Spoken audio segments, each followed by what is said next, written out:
Capitol Report is a production of Senate Media Services. This week, the Senate votes to establish a new emergency fund to support law enforcement.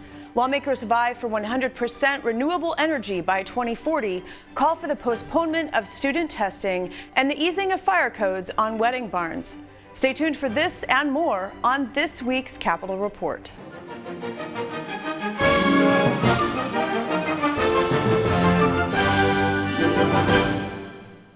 Welcome to this week's program. I'm Shannon Loehrke. On Monday, with the Derek Chauvin trial in Minneapolis underway, the Minnesota Senate passed a bill that would place $20 million into a new emergency law enforcement account to provide funding in cases of future civil unrest. Senate File 1354 presents an opportunity for us to provide money for a law enforcement account that will be available for communities and law enforcement agencies to draw on if there are unusual circumstances that happen within their jurisdictions. My constituents are asking you to please be responsible and do not use the trauma and the painful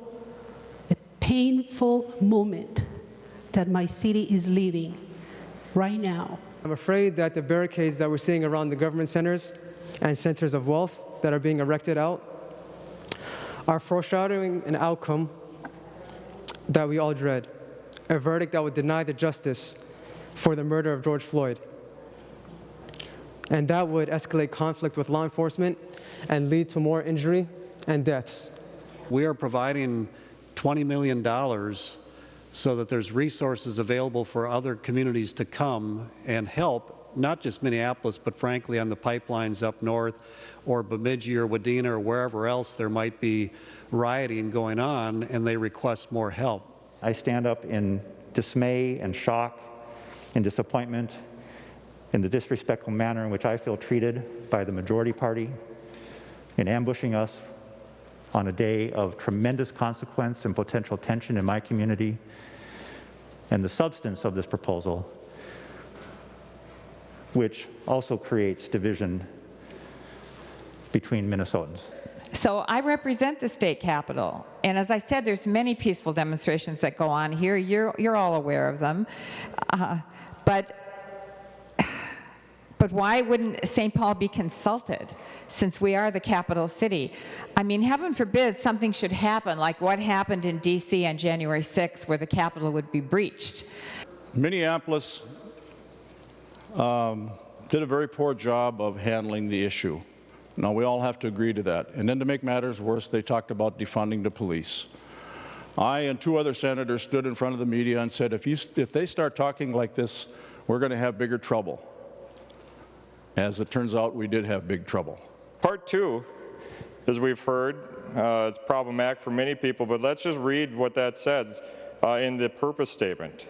This section establishes a state public aid program to provide cost-sharing assistance through reimbursement to local governments. That sounds exactly like what the governor asked us to do. He said it was urgent. He said this had to be done. Look at this. We've got a bill together that actually isn't that far off from what the governor had asked us to do, and we just did it in a way that was accountable. We should all hope and pray that local leaders are reaching out to community leaders to try and stop this type of activity from happening again. We should hope that those individuals who did come into the area from the outside, on both sides of an issue, are not listened to by those who live within the area.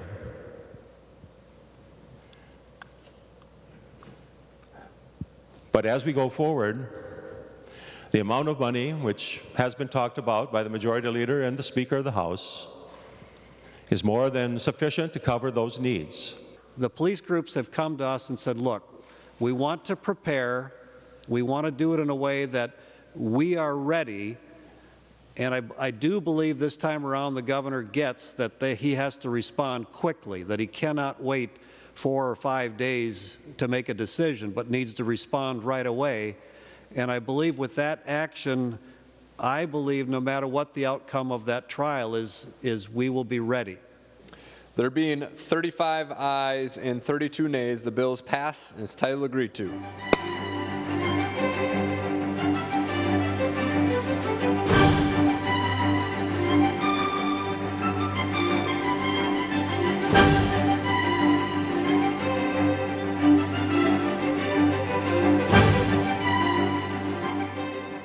Republican Governor Tim Pawlenty signed the Next Generation Act into law in 2007, and Minnesota has fallen behind in reaching those goals. Senator Nick Frentz is carrying legislation that would get the state back on track, and I spoke with him this week. It was 3 months before the COVID-19 pandemic began that you and I last sat down and talked about climate change and clean energy and moving the state in that direction. In that time, has anything in the picture really changed? Did the pandemic just put a pause on this conversation? Well, first of all, Shannon, thank you for having me again. These are great topics, and I'm glad to join you. To your question, there's two answers. One is, yes, things have changed. The nation and the world have gotten new information. It's important information, and the ground is shifting on climate change and energy conservation. The second answer is in the Minnesota legislature, we're still divided, and so far, not much has changed about the laws that we've passed. To your first part, we have new information about how climate change is affecting our country. In example, we had $94 billion of insurance claims that Munich Re, a national reinsurer, attributes to storm damage that we wouldn't have had but for the changes of climate change. $94 billion. The year before, 46. So we're watching some fairly significant impacts, fires, rain events, and some of the warming of the ocean things that happened in the southeast United States. And of course, that's happening across the globe. So we're seeing that change. We're also seeing, in my opinion, some change in public opinion. As you know, 25 years ago, we had debates about climate change. Was it serious? Was it man-made? Could we do anything about it? And I would suggest to you and your viewers that that has changed and that it's more clear than ever that it is real and that we can do something, and we should.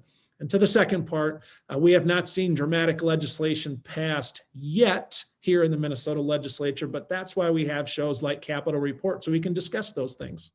Okay, and to that point, you're carrying the governor's bill in the Senate, and it's a bill that includes the goal of 100% clean energy in the state's electricity sector by 2040. Is this a reachable goal? Well, I'm getting the impression it's not very reachable in the Minnesota Senate this year, as we have not been given a hearing for the bill. And I have asked the chair of the committee, could we have a hearing, and could we include in that hearing some testimony about climate change and some of the things you and I have already talked about. I do think it's a realistic target, and it includes some features that Minnesotans should be aware of. First of all, we've had improvements in the carbon emissions in our electric generation sector. That's good news. Down about 30% from its peak, so that we've made improvements in the way we put out wind, solar, nuclear, coal, natural gas. Those are all good things. Can we reach 100% by 2040? I think we can. But a feature of the bill that people, including those members of the Commission of the Public Utilities Commission, have noted is that it has an off-ramp. So two of the most important features of energy generation are price and reliability. And the off-ramp is a portion of the bill that says to the PUC, Public Utilities Commission, hey, if we're at 2035 and there's just no way to do this, you do not have to approve a resource plan that asks the impossible. So I think the bill makes good sense for us. And I think the next 20 years, frankly, is fairly serious times for Minnesota, the country, and the world. Last night, I spent some time on the Minnesota Department of Commerce website looking at the energy data dashboard.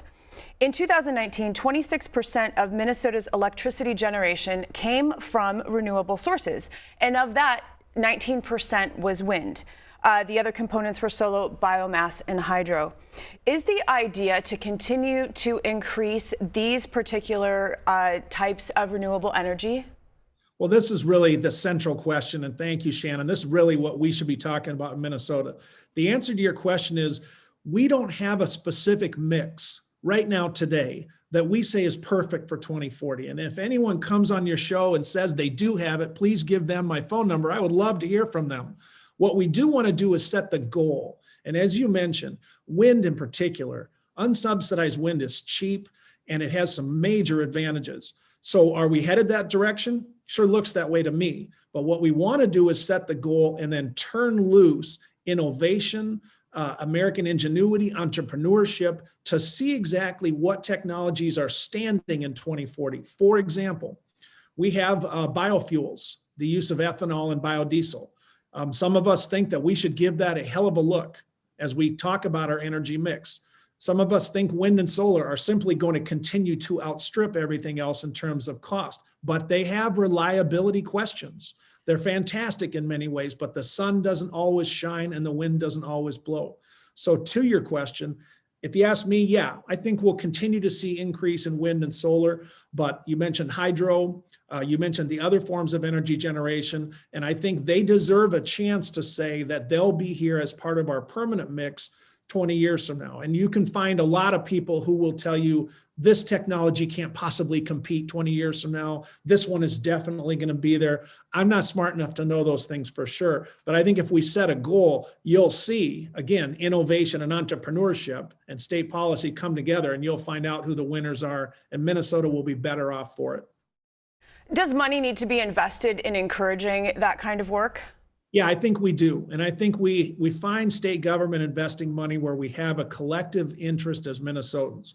When one community or one individual citizen can't do it, but together, it's a good thing. A couple basic examples would be transportation, public education. So the state has a reason to put money into it, and we do, and I think we're pretty good at it, especially in education.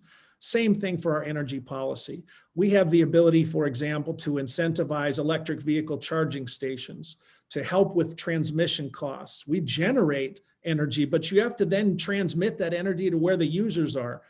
Those of us that represent Southern Minnesota are really proud of some of the wind and solar arrays that have been built in Southern Minnesota, but you have to get that energy up to where most of the users are, which is the metro. And that takes investment by the state in transmission and often in partnership with some of the utilities, both investor-owned utilities like Xcel and then municipal co-op utilities like I'm a customer of Benco in North Mankato. So yes, we do want to put state resources into that. And I think that partnership's likely to continue to be fruitful. More than 20% of the state's electricity is generated through nuclear power. And some people argue that nuclear has to remain a part of the equation of getting away from fossil fuels. Those licenses on those two facilities expire in the next decade. What is the role of nuclear power in the future? Well, first of all, I've got the impression that one of those leases is going to ask for a 10-year extension here fairly soon to the Public Utilities Commission. So we're going to get an answer. And I think the commission's hearings with testimony and evidence and people smarter than me will tell the commission what they should do. I think it's a legitimate question, and I'm not positive. And here's the reason. If our goal is carbon reduction, if that's our number one thing, and I think it is, I mean, that's what's warming the planet, and that's causing some real problems. Nuclear is a carbon-free source. There's not really any denying that it's carbon-free. There are those, and I respect them, who say the nuclear waste issue is a very serious one, and they point out that waste is radioactive for hundreds of thousands of years potentially, so that's pretty serious too, especially if you want to have grandkids. I hope my kids are listening. They're all in their 20s. Let's go, kids. And so I think the open question on nuclear is that we do not lift the moratorium now. I voted against that recently, but I think it has to remain part of the discussion at least till 2035. Again, we're not positive what the technology and innovation is going to be. One last point on nuclear for those of us that are kind of watching is that it is not proving to be competitive on cost lately. There's very little nuclear being built around the country. And as you know, some states have different rules about nuclear. And one of the biggest new plant efforts essentially crumbled figuratively because of the cost. And so wind and solar's current price competitiveness in particular have caused a lot of states to say, you know, whatever you think of nuclear waste, I don't know if we can afford nuclear power. Stay tuned on nuclear. And finally, one last thing about coal. The state's reliance on coal for electricity generation has been declining. In 2019, it was down to just 31%.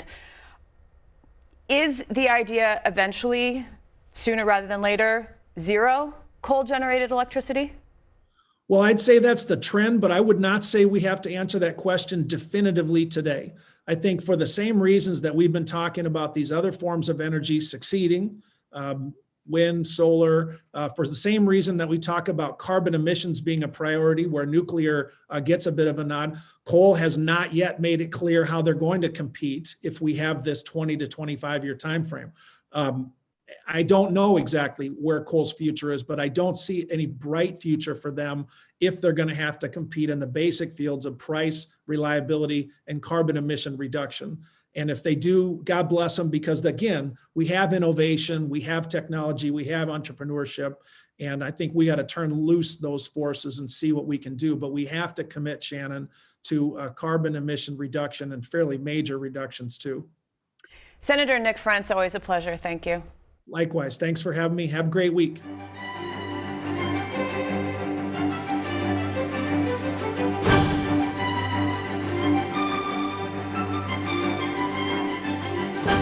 This week at the Capitol, DFL lawmakers called a press conference to urge the Biden administration to suspend standardized testing this year. We are here to call on the Biden administration to suspend standardized testing for the balance of this academic year. And we believe, for the sake of our kids and their learning, it is important that the states, and in this case, the state of Minnesota, have the flexibility to administer assessments that they believe will give us real-time information. They could be shorter assessments, they could be different assessments, they could suspend assessments, but we believe for academic rigor, for precious instructional time, and for the future of our kids, it is important right now to suspend testing. I kind of say to people, these tests are so long and so hard that staff has to figure out how to get snacks to our kids. That should be an indicator of how much time our kids spend in this testing season. Our mental health is extremely important right now. It's something we talk about on many capacities, and it's important that our kids have the opportunity to get reconnected with individuals in their schools. I really hate the idea of betraying that trust by using the precious little time that we have together in physical school this year to administer standardized tests that are unlikely to tell us anything that we don't already know. Many of my students have multiple siblings logging onto devices at the same time to attend class or finish schoolwork. I had one student log in from a closet at grandma's house and another from a Walmart parking lot. At times, some hadn't logged in virtually over 2 months.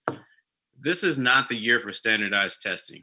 My students returned to buildings 2 weeks ago for the first time since November, and that's like September when you've been out that long. I miss playing gaga ball with all my friends and sitting at the lunch table and laughing with my friends. I miss talking to the teachers in person. I miss heading to class and seeing my friends in the hallway. What me and my friends want is to go back to in-person learning, but we want to be safe first. I'm also starting to think that the teachers want to go back to school so they don't have to see our profile photos instead of our faces. I would not like to have to go to school just for a test. And a bill that would increase penalties when law enforcement are severely harmed passed another committee. What this does is increase the sentencing guidelines for someone causing great bodily harm to a police officer, a corrections officer, a prosecuting attorney, or a judge. I was an officer with the city of Waseca. On January 6th of 2020, I was gravely wounded in the line of duty. We would have never thought that prior to this that we would be having to have this conversation. But we're bringing the Mattson bill to your attention due to the current low sentencing guidelines. And we're here today to tell you how this tragic event has changed our lives. And Eric, would you like to tell them how your life has changed? Every day since the incident, I find out new stuff that I can't do anymore. You know, from my perspective and my members' perspectives, we're at a crossroads in policing. We're seeing more violence, especially against peace and police officers every single day. I was flabbergasted that the consequences weren't any greater for whether you shot at an officer versus actually shooting an officer, physically injuring them. In this case, of course, gravely injuring Officer Mattson. When they attack a police officer or harm them, they are standing in our place. They are trying to kill the system of protection around people. I'm inspired by your wife. And I think that this bill sets that example that if something happens, that there's justice.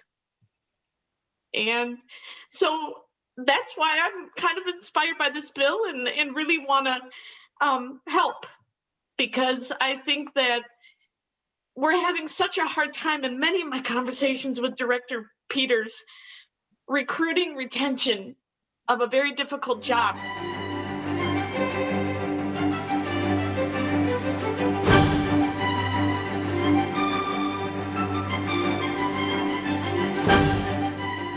Weddings are big business, and wedding barns can provide both charm and beauty. Controversy has emerged over fire safety regulations, and Senator Karin Housley has a bill to clear up the confusion. I spoke with her this week. You are author of a bill that would clarify when wedding barns and other public accommodation venues need to have a fire sprinkler system in place. How did this bill come to you? This came to me from a constituent of mine. They own Redeem Farms in Grant, and it's a newly remodeled barn, and they were having weddings and events there, and it holds under 300 people. But all of a sudden, they got from the Department of Labor and Industry a notice that they could no longer do the events until they put in this elaborate sprinkler system. And they were like, what do you mean we can't do events? We just went through all of the proper channels with a detailed planning with an engineer, and they put in fire retardant spray and used the right signage and installed fire extinguishers, did everything that was up to code. And now they all of a sudden were told that they couldn't do it unless they put in this elaborate, anywhere from $50,000 to $350,000 sprinkler system, and they can't afford to do that. So that's who brought it to me, some real live constituents from Redeem Farms and Grant.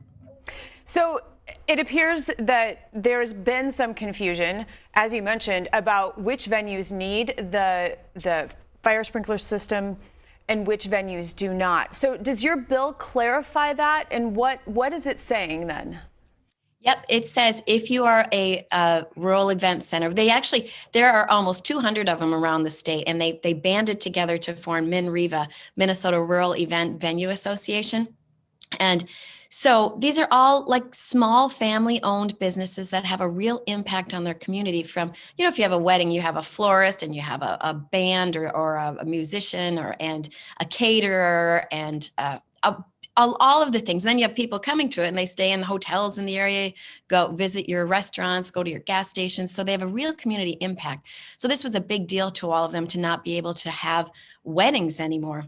So what the bill states is if you are a rural event center, you're allowed to not be forced to put this elaborate sprinkler system in if you're under 300 people. Because like I said, they already have all of those things in place, from the fire extinguishers, smoke alarms, and so sprinklers, I found out through committee hearing, sprinklers go off once you reach a temperature. That's why you have smoke alarms in the building.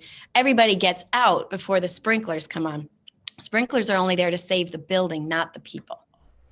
Okay, so wedding barns, as you just mentioned, have skyrocketed in popularity. And I think I read something like, 15 years ago, there were only a handful. And as you said, there's over 200 who've banded together. The old buildings have a lot of charm, they're pastoral settings, and also, as you said, it helps the local economy. But they are old buildings, and old buildings are susceptible to fire. So are you confident that these venues will be safe? There has never been an incident in Minnesota or across the country of a wedding barn burning down during a wedding. There has been one wedding barn that I think it was North Carolina, that came down because of a tornado, but never because of a fire. So yeah, the law, how it was being interpreted by Dolly, was even if you were an open air pavilion barn, you still had to put the sprinkler system in. So it didn't make sense. What makes sense is if you are inspected by your local fire marshal and you meet all the city and county codes, they're inspecting a building to make sure it's safe. And if you don't get your certificate of compliance, you can't open your doors for business. So they are meeting all the safety requirements. This is just an overreach by certain groups out there that because they did it, they want everybody else to do it. So speaking of that, WCCO did a story last November about this issue, and they interviewed one wedding barn owner who had put in place a $350,000 fire sprinkler system. And because of that, his rates were higher. And then after a time, he said he lost business because people were going to less expensive venues who had not put in this fire sprinkler system. So from his point of view, this doesn't quite seem fair, does it? He did that by choice. And that's kind of where this all started, is brides would go barn shopping and then he would tell them, you know, we have this sprinkler system, so if anything happens, all your guests will be safe. All those other people out there don't have them. So you shouldn't really be booking your barn over there. And that's kind of how it all started. He put that elaborate sprinkler system in by choice. And the other thing is, and he's totally fine if he wants to save his building in case there's a fire. But all of these other small rural event centers, they want to make sure that their barns don't burn down either. So they're doing everything to keep it safe, and it's their property. So there's a few of them in the state that have put those elaborate things in, but it's definitely not needed. There has never been a barn that's burned down with people in it, and they are safe by meeting all of the city and county codes and fire marshals too. And so these city and county codes that you're talking about, then those are referring to like making sure the floor is reinforced and that there's safety exits, and that in the event of something, people would be able to get out. So these wedding shoppers out there now, they're watching this segment and they're thinking, let's get married in a barn. How does one ensure that it is a safe choice?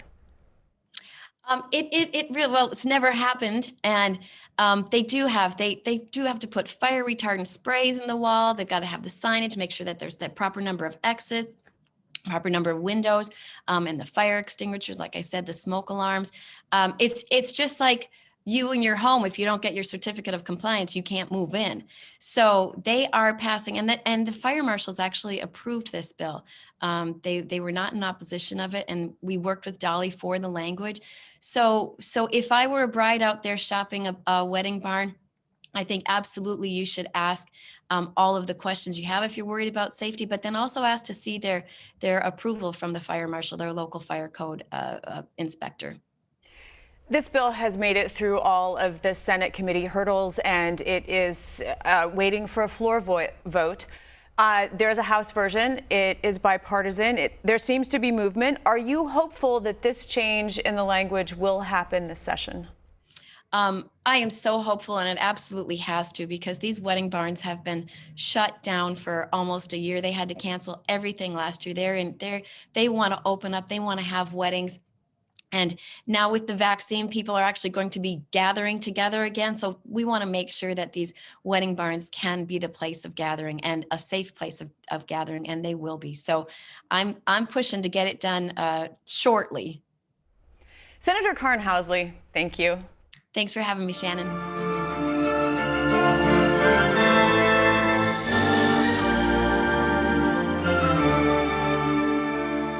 Join us again next week as we delve into more topics affecting Minnesotans.